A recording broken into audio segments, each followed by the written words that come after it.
19 अक्टूबर 2025 जम्मू कश्मीर के नौगामा इलाके में जैश ए मोहम्मद के पोस्टर चिपकाए गए थे। पुलिस ने जब इन पोस्टरों को देखा तो वो चौकन्नी हो गई कि आखिर ये पोस्टर किसने चिपकाए। ये संगठन तो आतंकी संगठन है, पाकिस्तान का आतंकी संगठन था। पुलिस ने खोजबीन की तो पुलिस खोजबीन कर ही रही थी तो इस बीच पुलिस के सामने एक नाम सामने आया, डॉक्टर आदिल अहमद का। पुलिस ने उसको हिरासत में लिया और उससे पूछताछ की। उसके बाद पुलिस जब उसे हिरासत में लेकर पूछताछ करती है तो इस बीच इसमें एक और नाम सामने आता है, हरियाणा की गुरुग्राम यूनिवर्सिटी का प्रोफेसर, अल-फलाह यूनिवर्सिटी का professor doctor Shakeel Muzammil. Police Shakeel Muzammil को उठाती है तो इस दौरान उससे पूछताछ करती है। अब यहाँ पर जम्मू कश्मीर पुलिस, इसके अलावा हरियाणा पुलिस और आईबी इंटेलिजेंस, तीनों पुलिस मिलकर डॉक्टर शकील से पूछताछ करती हैं और उनकी पूछताछ अब और गहरी हो जाती है। 30 अक्टूबर 2025 को शकील मुजम्मिल को आखिरकार गिरफ्तार कर लिया जाता है। शकील मुजम्मिल से पूछताछ की जाती है तो एक और जगह का पता चलता है। हरियाणा के फरीदाबाद के ध्वज गांव में 9 नवंबर को पुलिस ने छापा मारा और छापा मारने के दौरान एक घर में 12 सूटकेस बरामद हुई। इन सूटकेस में 358 विस्फोटक सामग्री भी बरामद हुई, जिसमें मैगजीन, जिंदा कारतूस, AK-47 छोटी वाली, इसके अलावा कई और अन्य हथियार बरामद हुए। पुलिस देखकर दंग रह गई। पुलिस को लगा उन्होंने देश में होने वाली घटना को रोक लिया था, लेकिन असली घटना तो अभी बाकी थी। नमस्कार, आदाब, मेरा नाम है मुनीब जैदी और आप देख रहे हैं रियल फाइल। कहानी है दिल्ली की। 10 नवंबर को लाल किले के मेट्रो स्टेशन के पास यहाँ पर एक ज़ोरदार धमाका होता है, जिससे गुबार उठता है। आसपास के लोग दहल जाते हैं, वहीं सड़क पर चल रहे लोगों की चीखें निकल जाती हैं। दिल्ली के लाल किले के गेट नंबर 1 के पास हुए इस धमाके के बाद लोग सन्न रह गए थे, लोगों के चीथड़े उड़ गए थे। इसके अलावा कारों के आसपास भयंकर आग लगी थी। किसी ने अनुमान लगाया कि कार में CNG सिलेंडर था, वो फटा, जिसके चलते आग लगी, लेकिन मामला कुछ और था।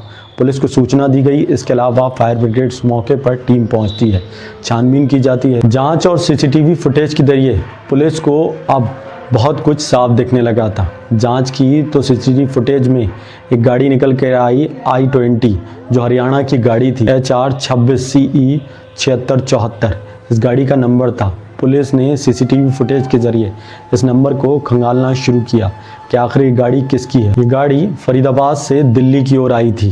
पहले बदरपुर पहुंचती है, उसके बाद ओखला पहुंचती है और उसके बाद वहां पर पेट्रोल भरवाती है। 3:19 पर ये लाल किला पर पहुंचती है और वहां पार्किंग में जाकर खड़ी हो जाती है। 6:48 पर गाड़ी से धमाका हुआ। उसके बाद ये इस गाड़ी का नंबर से चेक किया गया कि आखिर ये गाड़ी किसकी है। ये गाड़ी गुरुग्राम के सलमान की थी, जो हरियाणा का था। पुलिस अब सलमान को ट्रेस कर रही थी कि आखिर सलमान कहाँ है। पुलिस ने सलमान की छानबीन शुरू की और सलमान का पता लगाने में जुट गई थी। पुलिस गुरुग्राम पहुंचती है और सलमान को तलाश करने में जुट जाती है। पता चलता है कि सलमान सालों पहले यहाँ से कहीं और शिफ्ट कर गया है, लेकिन इससे पहले भी पुलिस को एक जानकारी और मिली कि ये गाड़ी 7 लोगों को बिकी थी, जिसमें 7 अलग अलग नाम सामने आए।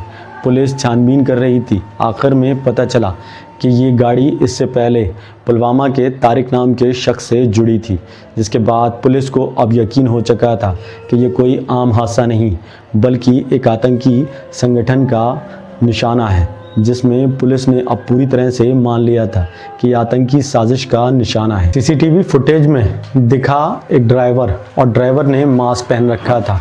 उसका चेहरा हूबहू डॉक्टर मोहम्मद उमर से मिलता था और डॉक्टर उमर अल-फलाह यूनिवर्सिटी में डॉक्टर था। कार में वही बैठा था और उसके भी चिथड़े उड़े। इसके अलावा उसने श्रीनगर से MD की थी और उसके बाद वो फरीदाबाद में शिफ्ट हो गया था। पुलिस को अब साफ हो गया था कि ध्वज गांव में मिला 358 विस्फोटक सामग्री और लाल किले में हुआ धमाका दोनों एक ही हैं।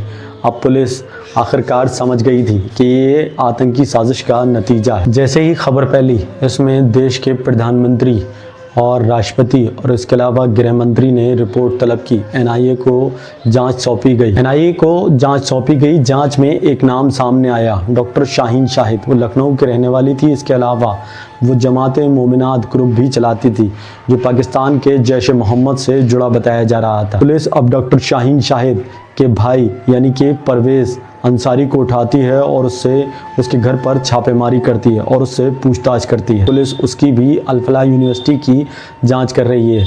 इसके अलावा लाल किले के पास उस समय जो लोग पहुंचे थे, कोई घूमने आया था तो कोई उधर से गुजर रहा था। किसी को क्या पता था कि चंद मिनटों में उनकी ज़िंदगी यूं ही ख़त्म हो जाएगी। कहानी का उद्देश्य किसी के दिल को ठेस पहुंचाना नहीं, बल्कि लोगों को जागरूक करना है। इसलिए सतर्क रहें, सावधान रहें। मिलते हैं अगली कहानी में रियल फाइल्स के साथ। तब तक जय हिंद।